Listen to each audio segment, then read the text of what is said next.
Hello friends, this is SP Singh and welcome to smarter everyday. Dear friend, बात करेंगे BEd third semester according to Lucknow university. ठीक है, paper first आपका चल रहा था जिसमें बीच में कुछ क्लासेस नहीं हो पाई हैं। जो पेपर फर्स्ट है आपका, इसकी यूनिट फर्स्ट आपकी कंप्लीट हो गई है। यूनिट सेकंड हमने पूरी पढ़ा दी है, प्लेलिस्ट बनी हुई है पेपर वन की, आप उसको पूरा सीरियल से देख सकते हैं। आज हम शुरू कर रहे हैं यूनिट 3 जिसमें आपका चैप्टर 8 रहेगा ये। ठीक है, यानी कि 7 चैप्टर्स कंप्लीट कर चुके हैं, 8 चैप्टर्स पर आज हम हैं। और इसमें जो है यूनिट 3 जो है ये शायद 3 या 4 क्लासेस में ये कंप्लीट हो पाएगी, क्योंकि 53 पेजेस की ये पीडीएफ रहेगी, तो इतना जल्दी इसको कवर करना इम्पॉसिबल हो जाता है। ठीक, क्योंकि हम लोग समझते हुए चलेंगे। और आपसे कहना चाहेंगे कि अगर आप बीएड कर रहे हैं, लखनऊ यूनिवर्सिटी से हैं या किसी भी यूनिवर्सिटी से हैं, आपके यहाँ टॉपिक ये मैच कर रहा है तो ये आपके लिए हेल्पफुल है। चैनल पर नए हो तो सब्सक्राइब जरूर कर लीजिएगा। इससे पहले वाली सारी क्लासेस आपको प्लेलिस्ट बनी हुई है, लिंक डिस्क्रिप्शन बॉक्स में दिया हुआ है, आप वहां से पढ़ सकते हैं। तो इसमें जो आपका चैप्टर है उसका नाम है मूल्यांकन के उपागम, यानी कि अप्रोचेस ऑफ इवैल्यूएशन। समझेंगे कि मूल्यांकन क्या होता है, संरचनात्मक मूल्यांकन क्या होता है, योगात्मक मूल्यांकन क्या होता है।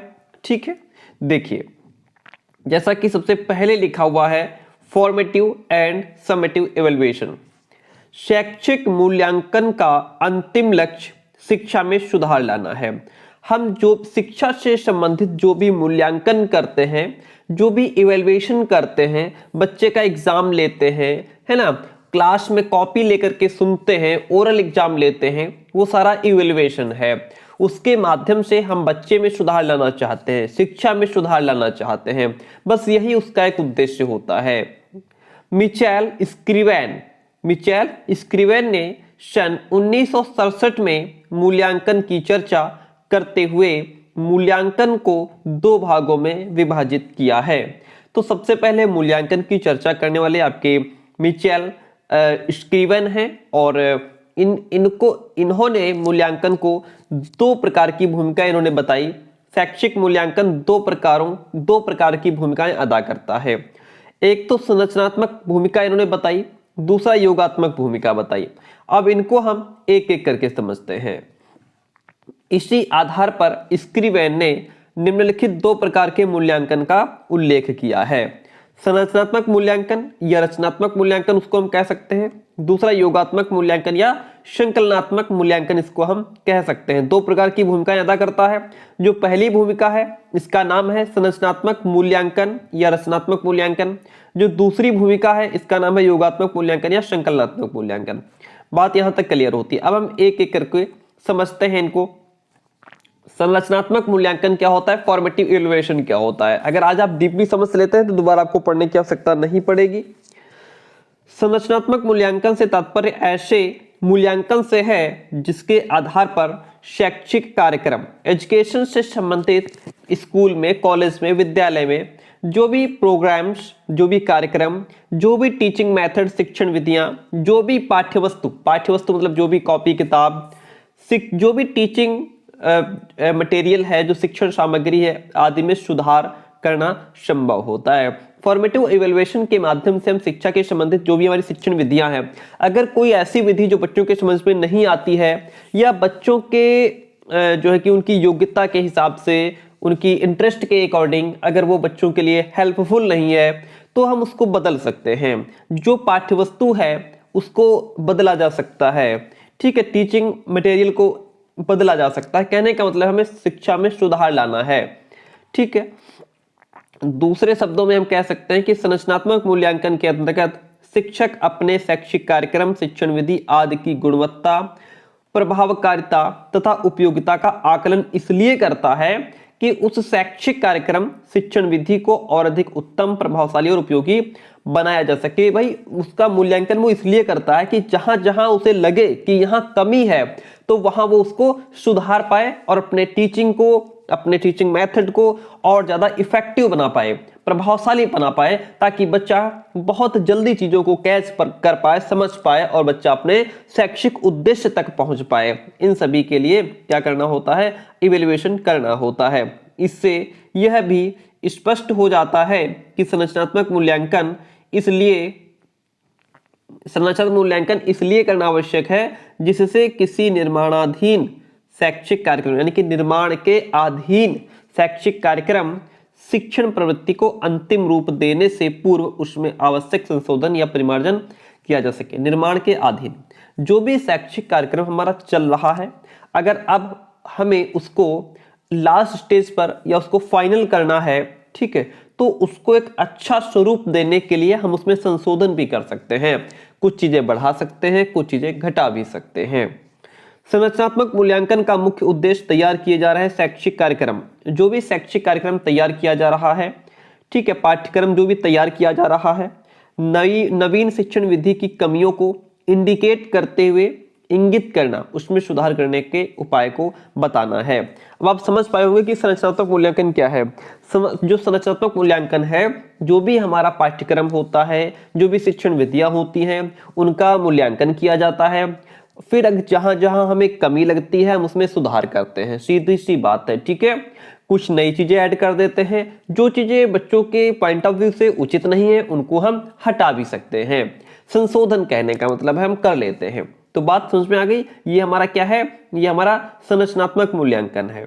चलिए अब बात करते हैं योगात्मक मूल्यांकन की। इसको इंग्लिश में कहेंगे समेटिव इवैल्यूएशन। ये क्या होता है? योगात्मक मूल्यांकन का अर्थ किसी पूर्व विकसित शैक्षिक कार्यक्रम, यानी कि ऐसा शैक्षिक कार्यक्रम जो पहले से तैयार किया गया है, या जो भी पाठ्यक्रम सिलेबस पहले से तैयार है, शिक्षण विधियां हैं, शिक्षण सामग्री की उपयुक्तता की जांच करना है, यानी कि कौन सा पाठ्यक्रम उचित रहेगा, कौन सी शिक्षण विधि उचित है, कौन सी शिक्षण सामग्री उचित है, इसकी उपयुक्तता उसकी कितनी है, कितनी वो यूजफुल है, कितनी हेल्पफुल है, उसकी जांच करना योगात्मक मूल्यांकन कहलाता है। जैसे अब आप इसको ऐसे भी समझ सकते हैं, अगर मैं आपको उदाहरण देकर के समझाऊं, सुनिएगा मेरी बात, एग्जाम्पल सुनिएगा। देखिए, मान लीजिए कि आप अपने स्कूल के प्रधानाध्यापक हैं, या मान लीजिए टीचर हैं आप अपने सब्जेक्ट के।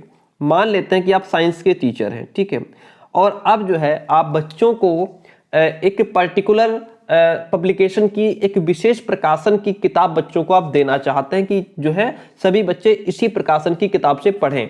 तो और उसके लिए आपको पहले उसका क्या करना पड़ेगा, किताब का मूल्यांकन करना पड़ेगा कि आखिर वो किताब कितनी हेल्पफुल रहेगी।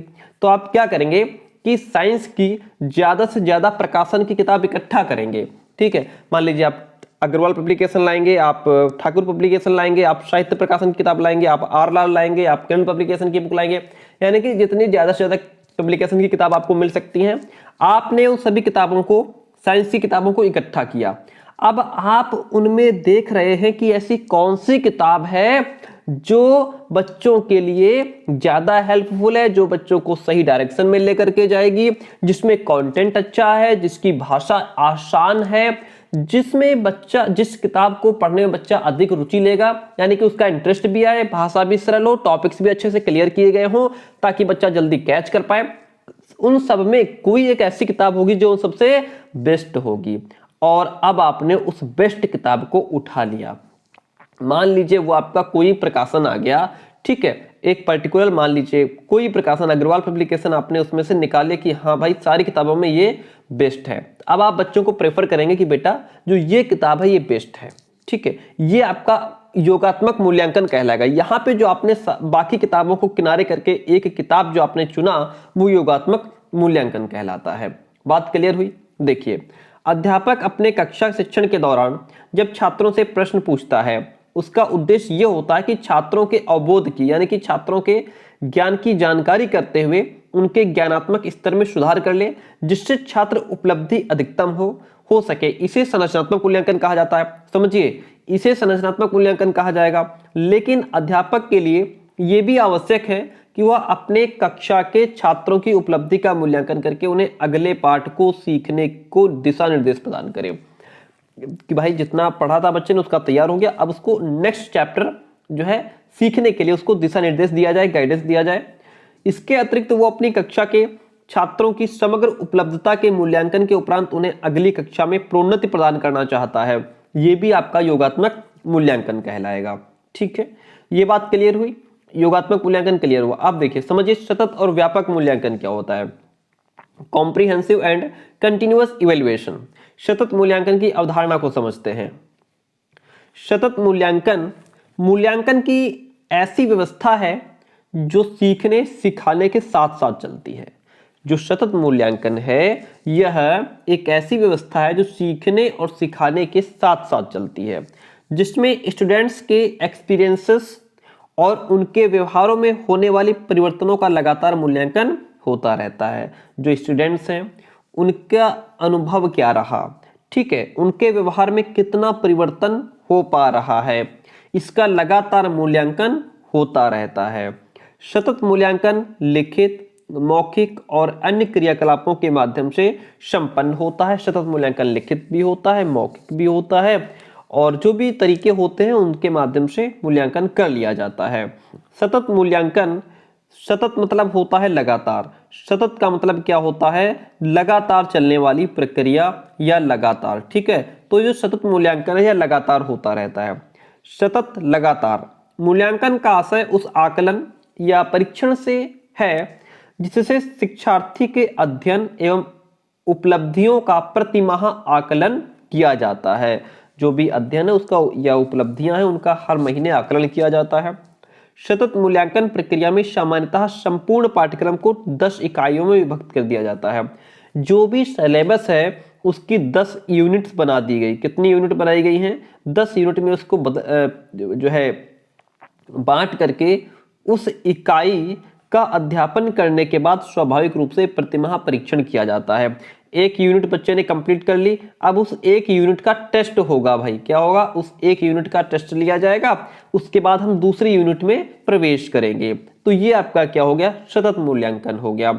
और उसका व्यवस्थित लेखा जोखा रखा जाता है कि फर्स्ट यूनिट में का जब टेस्ट हुआ था तब बच्चे के कितने मार्क्स आए थे, अब जब सेकेंड यूनिट का टेस्ट हो रहा है तो बच्चे के कितने मार्क्स आए। मान लीजिए यहाँ पर बच्चे के 10 में से 8 नंबर आए थे, और जब सेकंड यूनिट कंप्लीट हुई तो बच्चे के मान लीजिए कि 6 नंबर आ गए हैं। तो अब यहाँ पे देखा ये जाएगा कि यहाँ पे बच्चा अच्छा था और यहाँ बच्चा डाउन क्यों हो गया, इसलिए प्रतिमाह उसका परीक्षण किया जाता है, हर यूनिट का परीक्षण लिया जाता है। प्राथमिक एवं पूर्व माध्यमिक कक्षाओं में सतत प्रक्रिया उस रूप में प्रचलित नहीं है जिस प्रकार की सतत मूल्यांकन की मौलिक स्वरूप में होना चाहिए। इसे निरंतर मूल्यांकन योजना भी कहा जाता है। अब देखिए व्यापक मूल्यांकन क्या होता है। व्यापक मूल्यांकन को समझते हैं। शिक्षा जीवन पर्यंत चलने वाली एक प्रक्रिया है। आप सभी को पता है शिक्षा कभी भी रुकती नहीं है, यह जन्म से कब्र तक जाती है। शिक्षा जो कि मानव के सभी पक्षों को प्रभावित करती है, ठीक है, चाहे वो हमारा सामाजिक हो, शारीरिक हो, आर्थिक हो, राजनीतिक हो, धार्मिक हो, भावनात्मक हो, हर तरीके से प्रभावित करती है। क्योंकि मूल्यांकन और शिक्षा का परस्पर गहन संबंध है।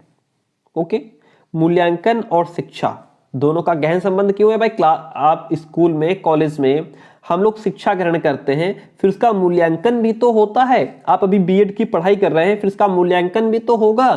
तो इसलिए इन दोनों का क्या है? घनिष्ठ संबंध है। मूल्यांकन भी जीवन से मृत्यु तक किसी न किसी रूप में किया ही जाता है। यदि मूल्यांकन मनुष्य जीवन के किसी एक पक्ष का न करके जीवन में सभी पक्षों, शारीरिक, मानसिक, सामाजिक, संवेगात्मक, आध्यात्मिक आदि का करते हैं तो यह व्यापक मूल्यांकन कहलाता है। बात को यहीं पर समझ लीजिएगा। व्यापक मूल्यांकन जो है ये जो होता है यह जीवन के किसी एक पहलू का, किसी एक पक्ष का मूल्यांकन नहीं होता। इसमें जीवन के सभी पक्षों का मूल्यांकन होता है। आपका शारीरिक भी होगा, आपका मानसिक भी होगा, सामाजिक भी होगा, संवेगात्मक भी होगा, आध्यात्मिक भी होगा। इन सभी का जो मूल्यांकन होता है इसको व्यापक मूल्यांकन कहते हैं, ठीक है। बालक के अधिगम को किसी न किसी रूप में प्रभावित करने वाले स्थूल, सूक्ष्म, प्रत्यक्ष या अप्रत्यक्ष, ज्ञात, अज्ञात अनेकों पक्ष हैं जिनका मूल्यांकन करना व्यापक मूल्यांकन कहलाता है। भाई हमारा जो अधिगम है, जो भी हमारी लर्निंग है, जो कुछ हम सीखते हैं उस पर बहुत सारी ऐसी चीजें हैं, जो बहुत सारे ऐसे पक्ष हैं जिनका जाने अनजाने में उनका प्रभाव हम पर पड़ रहा है। प्रत्यक्ष अप्रत्यक्ष रूप से उनका प्रभाव हम पर पड़ रहा है। स्थूल, सूक्ष्म, कभी ज्यादा कभी कम उनका प्रभाव हम पर पड़ रहा है। इन सभी चीजों का मूल्यांकन करना व्यापक मूल्यांकन कहलाता है। बालक के संपूर्ण पक्षों का मूल्यांकन करना व्यापक मूल्यांकन कहलाता है। एक लाइन में परिभाषा याद रखिएगा। अब व्यापक मूल्यांकन के विभिन्न पक्ष होते हैं। जैसे व्यापक मूल्यांकन के अंतर्गत निम्नलिखित पक्षों को सम्मिलित किया जाता है। एक तो इसमें आपके संज्ञानात्मक पक्ष आ गए, बालक में निहित ज्ञान, स्मरण, पुनः स्मरण तथा अभिज्ञान की अवधारणा को मजबूत करना संज्ञानात्मक मूल्यांकन है, जिसमें रुचि एवं चिंतन सम्मिलित किए जाते हैं। इसमें क्या होता है, ज्ञान है, स्मरण है, ठीक है, अभिज्ञान, इन सभी चीजों का क्या होता है, मूल्यांकन किया जाता है। ठीक है, बात क्लियर हुई, आगे बढ़ते हैं। दूसरा आता है हमारा भावात्मक मूल्यांकन। भावात्मक में क्या होता है कि बालक में निहित भाव पक्ष में दया, करुणा, पुनर्वास की इच्छा, सत्यनिष्ठा, श्रद्धा भाव आदि का मूल्यांकन किया जाता है। किसमें, भावात्मक पक्ष में। कौशलात्मक पक्ष क्या है, बालक में निहित कार्यकुशलता, कार्य करने की क्षमता, श्रम के प्रति निष्ठता तथा रचनात्मक और क्रियात्मक प्रवृत्ति का मूल्यांकन किया जाता है। तो ये हमारे व्यापक मूल्यांकन के कुछ पक्ष थे। अब देखिए, अब सतत मूल्यांकन जो है इसके कुछ क्षेत्र हैं, इनको डिस्कस करते हैं। Scope of continuous evaluation. सतत मूल्यांकन के छात्रों के व्यक्तित्व संबंधी निम्न पक्ष आते हैं। क्या क्या पक्ष आते हैं? नंबर 1 तो आता है छात्रों की अभियोग्यता, जिसे हम एप्टीट्यूड ऑफ टीचिंग स्टूडेंट्स कहते हैं। एप्टीट्यूड ऑफ स्टूडेंट्स, देखिए मुख्यतः समझा जाता है कि जो पिछली कक्षा में अच्छे अंकों से उत्तीर्ण हुए हैं, जिन्होंने पिछली कक्षा में अच्छे अंक प्राप्त कर रहे हैं किए हैं, वे अगली कक्षा में भी अच्छे अंक प्राप्त करेंगे। परीक्षाएं बालकों में अर्जित ज्ञान का मापन करती हैं। यह कथन सदैव विश्वसनीय नहीं होता कि भाई परीक्षाएं बालकों में अर्जित ज्ञान का मापन करती हैं। हो सकता है कई बार ऐसा भी होता है कि जो बच्चा पढ़ने में बहुत अच्छा था उसके मार्क्स कम रह गए हो, जो है बुद्धू था या बेवकूफ था या उतना पढ़ने में एक्टिव नहीं था उसके मार्क्स अच्छे हो गए हो, और जो पढ़ने में बहुत अच्छा था उसके मार्क्स खराब हो गए हो। ऐसा भी तो कई बार हो जाता है। तो ये परीक्षाएं बालकों में अर्जित ज्ञान का मापन नहीं करती। सिर्फ रिजल्ट देख करके हम किसी का मापन नहीं कर सकते कि तुम्हारे नंबर 90% आ गए, तुम पढ़ने में बहुत अच्छे हो, अच्छा इसके 60 ही रह गए, ये बेवकूफ है, जिंदगी में कुछ नहीं कर पाएगा। और कभी कभी पता लगता है 90% वाला घर में बैठा होता है और 60% वाला टॉप पर पहुंच जाता है, या 50 या 40% वाला टॉप पर, या फेल बच्चे आजकल देखो कहां पहुंच गए। छात्र की सृजनात्मकता, ये जो हम पढ़ रहे हैं ये क्या है, ये सतत मूल्यांकन के कुछ क्षेत्र हैं। ठीक है, इनको ध्यान रखिएगा। छात्र की सृजनात्मकता, क्रिएटिविटी ऑफ स्टूडेंट्स। आज के समय में क्रिएटिविटी का महत्व बढ़ता जा रहा है। आप वीडियोस देखिए, किस जो है तरीके से लोग कितना क्रिएटिव काम कर रहे हैं, है ना। और मतलब इतना कुछ क्रिएटिव कर रहे हैं कि जहां तक सोच पाना भी मतलब लगता है कि इतना कैसे लोग कर रहे हैं। लेकिन क्या है, सृजनात्मकता है, सब क्रिएटिविटी है लोगों के अंदर, जो कि लोग आज जो है कि सोशल मीडिया के माध्यम से अपने क्रिएटिविटी दिखा रहे हैं। यह एक प्रमुख समस्या है कि शैक्षिक प्रक्रिया में सृजनात्मकता का विकास कैसे हो। लेकिन प्रॉब्लम तो ये भी है ना कि एजुकेशन प्रोसेस में इसका विकास कैसे हो पाए। परंतु सृजनात्मकता के मापन के लिए अभी कोई संतोषजनक उपकरण नहीं बन पाया है कि हम सृजनात्मकता को मापन करें तो करें कैसे, ऐसा कोई औजार नहीं बना है। ज्ञान मूल्यांकन किसी भी विद्यार्थी के ज्ञान का मापन करता है। ठीक है, मूल्यांकन क्या है, किसी भी व्यक्ति के, बालक के ज्ञान का मापन करने का जो साधन है मूल्यांकन है। उस व्यक्ति का ज्ञान किस कोटि का है तथा उसके आधार पर उसके भविष्य के विषय में संभावना व्यक्त करना, यही तो मूल्यांकन है। परीक्षा लेते हैं और हम फिर यही देखते हैं कि इसके इतने नंबर आए तो ये जो है भविष्य में क्या करेगा, और फिर हम संभावनाएं लगा लेते हैं। पारिवारिक रुचियां, पारिवारिक संबंधों का मूल्यांकन करना कठिन होता है। ठीक है, कि इसके पारिवारिक संबंध कैसे हैं। व्यक्ति में अनेक विशेषताएं पाई जाती हैं, उसकी यह विशेषताएं परिस्थितियों के अनुसार बदलती भी रहती हैं। जिस प्रकार से सर्कमस्टांसेस होती हैं, परिस्थितियां होती हैं, वह उनकी विशेषताएं बदलती भी रहती हैं। व्यक्तिगत रुचियां जो होती हैं, अभिरुचि परीक्षणों, प्रश्नावली तथा साक्षात्कार के द्वारा व्यक्तिगत रुचियों का मापन किया जाता है। अनुप्रयोग, यह ज्ञात किया जा सकता है कि किस सीमा तक विद्यार्थी प्राप्त ज्ञान का प्रयोग कर पा रहा है, यह अनुप्रयोग होता है। तो ये कुछ हमारे जो सतत मूल्यांकन है उसके कुछ क्षेत्र थे। ठीक है, अब हम बात करेंगे आंतरिक मूल्यांकन की। आंतरिक मूल्यांकन को समझिए। इंटरनल असेसमेंट, आपको बताते चले कि हमारी जो पीडीएफ होती हैं वो पेड होती हैं। अगर आप लखनऊ यूनिवर्सिटी से देख रहे हो तो आपका कंप्लीट कोर्स, आपके 3 पेपर हैं, कंप्लीट कोर्स की पीडीएफ की फीस 200 होती है, जिसमें आपको कंप्लीट कोर्स प्रोवाइड कराया जाता है। हमारे नोट्स लेने के बाद आपको बाहर से कुछ भी खरीदने की आवश्यकता नहीं होती है। अगर आप नोट्स लेना चाहते हैं तो आप हमें इस नंबर पर मैसेज कर सकते हैं 9628182649। ठीक है, इस नंबर पर मैसेज करके जानकारी ले सकते हैं। आंतरिक मूल्यांकन क्या होता है? विद्यालयों एवं महाविद्यालयों में आंतरिक मूल्यांकन की परंपरा कोई नई बात नहीं। विद्यालय में, महाविद्यालय में जो आंतरिक मूल्यांकन चल रहे हैं ये कोई नई परंपरा शुरू नहीं हुई है, बल्कि इसका प्रचलन प्राचीन काल से ही होता चला आ रहा है। आंतरिक मूल्यांकन के अंतर्गत छात्रों की शैक्षिक उपलब्धि तथा सभी योग्यताओं का मापन विद्यालय द्वारा आयोजित मासिक, त्रैमासिक, अर्धमासिक और वार्षिक परीक्षाओं द्वारा किया जाता है। आंतरिक मूल्यांकन के अंदर छात्र की कितनी शैक्षिक उपलब्धि हुई है, बच्चे ने कितनी अचीवमेंट्स हासिल की है शिक्षा के क्षेत्र में, ये सभी योग्यताओं का मापन जो है वो मासिक परीक्षा के माध्यम से, फिर तिमाही परीक्षा के माध्यम से, छिमाही परीक्षा के माध्यम से, वार्षिक परीक्षा के माध्यम से उसका मूल्यांकन किया जाता है। ओके, आंतरिक मूल्यांकन के प्रकार देखिएगा। नंबर 1 तो छात्रों की उपलब्धि का मूल्यांकन अध्यापक द्वारा ली जाने वाली मासिक, त्रैमासिक, अर्धवार्षिक लिखित परीक्षाओं द्वारा किया जाता है।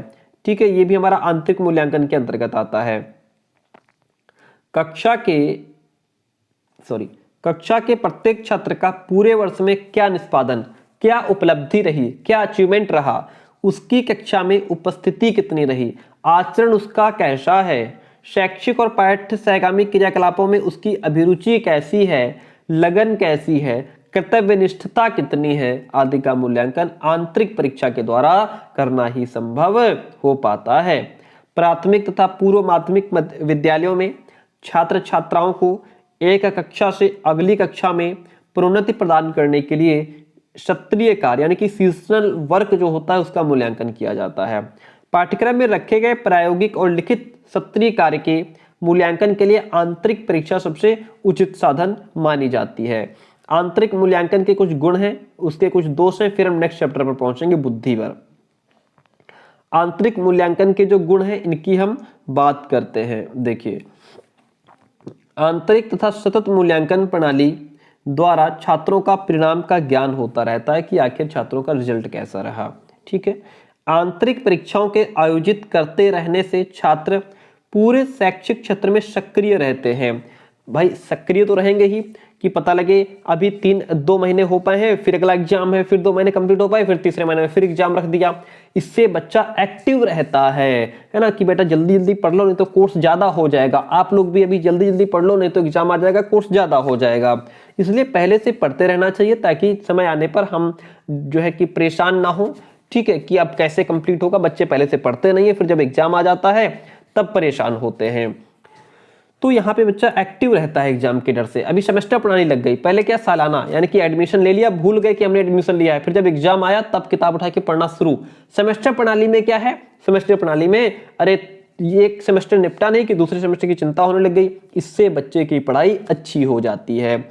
आंतरिक मूल्यांकन प्रणाली लागू करने से छात्रों में अनुशासनहीनता की समस्या उत्पन्न नहीं होती, क्योंकि अध्यापक सदैव अपने छात्रों के कांटेक्ट में रहता है। आंतरिक मूल्यांकन के द्वारा छात्रों के शैक्षिक गुणों के अतिरिक्त शारीरिक, मानसिक, सांस्कृतिक और नैतिक गुणों की जांच भी की जा सकती है। आंतरिक मूल्यांकन कम खर्चीला होता है। आंतरिक मूल्यांकन के कुछ दोष हैं, कुछ कमियां हैं, उनको जान लेते हैं, फिर क्लास को एंड करते हैं। आंतरिक मूल्यांकन करते समय अध्यापक वस्तुनिष्ठ न होकर पूर्व धारणा से प्रेरित होकर अंक प्रदान करता है। पूर्व धारणा से कई बार प्रेरित होता है कि यार पहले इसके इतने मार्क्स आए थे, इस बार इतने होंगे शायद, है ना। तो मतलब एक कॉन्सेप्ट उसके दिमाग में बना रहता है कि ये तो बेवकूफ बच्चा है, इसकी क्या ही कॉपी ठीक से चेक करें, हटाओ, ऐसे ऐसे टिक मारा और इतने बटे इतने टपका दिए उसको। तो ये गलत बात है, इससे छात्र का सही मूल्यांकन नहीं हो पाता है। जैसे बीएड की कॉपियां आप लोगों की जो सब्जेक्टिव एग्जाम होता है इसमें ऐसे ऐसे कॉपी चेक होती है फटाफट फटाफट, है ना। इसमें ऐसे नहीं चेक होती, ऐसे ऐसे ऐसे नहीं चेक करते, सीधा ऐसे मारा और 12 नंबर का क्वेश्चन है, हटाओ, ठीक लिखा है चलो 8 दे दिए, चलो 7 दे दिए, बहुत अच्छा लिखा है चलो 10 नंबर दे दिए, है ना, इस प्रकार से। तो इसमें आपकी जो आपने क्या पता उसमें आपने बहुत बेहतर कंटेंट दिया हो, है ना, एकदम कतई वर्ड टू वर्ड लिखा हो, लेकिन उसमें सही मूल्यांकन नहीं होता। आंतरिक मूल्यांकन का सबसे बड़ा सूत्र यह है कि इसमें अध्यापक छात्र के मनमाने ढंग से अंक प्रदान करता है। अध्यापक जो है वो छात्र को अपने मनमाने ढंग से अंक प्रदान करता है। बीएड की कॉपी चेक होती है आपकी, सब अपने मनमाने ढंग से ही तो अंक दे रहे हैं, है ना। आपका जो लिखा हुआ है उसको जो है बस केवल ये देखा जाता है कि जो मान लीजिए शुरुआत में देख लिया, है ना, या आपने जहां से हेडिंग शुरू की वहां देख लिया, तो बहुत डीपली नहीं देखा जाता है।